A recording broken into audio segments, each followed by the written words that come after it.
नमस्कार। मैं यशपाल हंस करनाल से लिए हुए ज्योतिष की चर्चा और कुछ अन्य आध्यात्मिक बातें।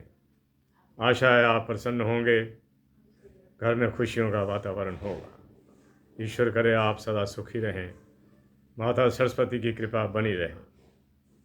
आज मैं आपको शनि के बारे में कुछ बताना चाहता हूँ।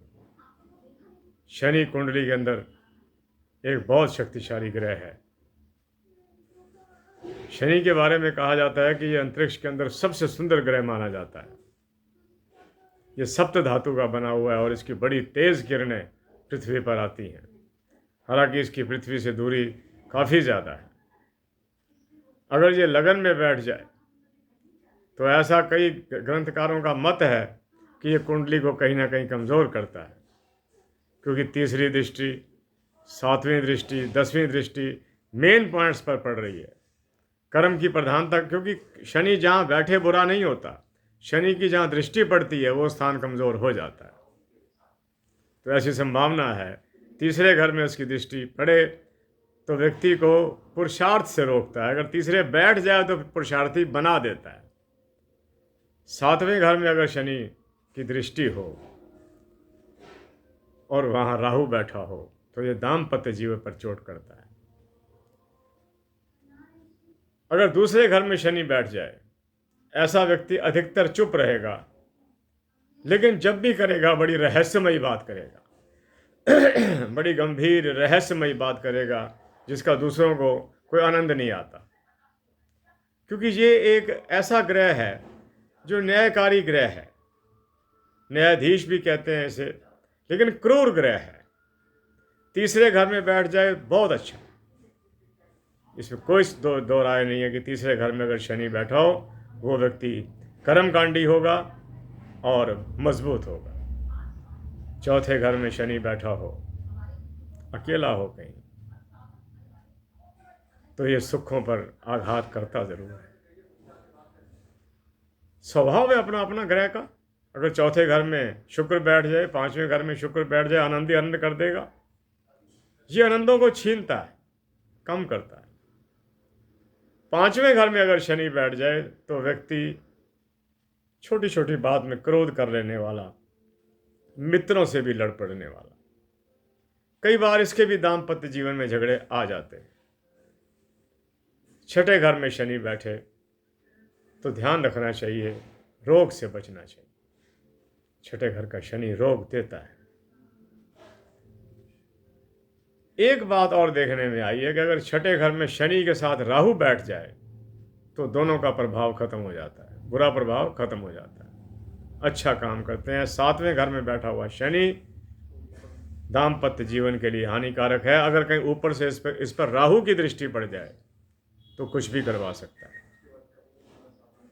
मेरे प्यारे बंधुओं, आठवें घर का शनि आदमी को धन कमाने में दुख तो देता है, लेकिन आयु को दीर्घ करता है और सेहत को ठीक रखता है।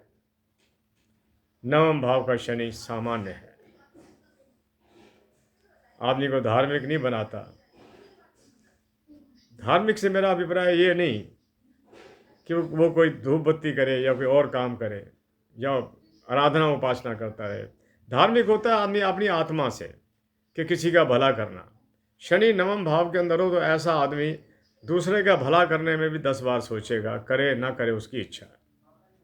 10वें घर के शनि के बारे में मैंने कल भी बताया था, एक बार मंजिल पर पहुंचाएगा फिर नीचे ले आए। 11वें घर का शनि की लगन पर दृष्टि होती है। ये सेहत पर आघात कर सकता है लेकिन आय पर नहीं कर सकता। 12वें घर का शनि व्यक्ति की आंखों को कुछ कमज़ोर करता है, लेकिन विदेश भेजने में सहायक हो सकता है।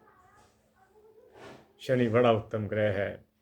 शनि को जब पुरातन कथाओं में आती है बात, शनि को जब लोग बहुत कोसते थे तो वो भगवान कृष्ण के पास गया था कि महाराज मैं हर जगह से अपमानित हो रहा हूँ, मुझ पर कोई कृपा कीजिए। तो महाराज कृष्ण ने उसको वरदान दिया था कि जो कुछ होगा वो लोग स्वयं स्वीकार करेंगे और तू किसी का कुछ नहीं बिगाड़ देगा। अपनी ओर से मत बिगाड़ना, सबके साथ न्याय करना, उसको न्याय करना सिखाना कृष्ण जी ने सिखाया था कि तू न्याय करना, अन्याय ना करना, जुल्म ना करना किसी पर। उसके बाद शनि की स्वभाव में बड़ा भारी बदलाव आया। आज 5 मिनट में ही वीडियो को समाप्त कर रहा हूँ। कल लंबी चर्चा करूँगा किसी और ग्रह के साथ। मैं सोच रहा हूँ कि कल किसी ऐसे ग्रह पर चर्चा करूँ जो सबके लिए कल्याणकारी होता है, सबके लिए सुखकारी होता है।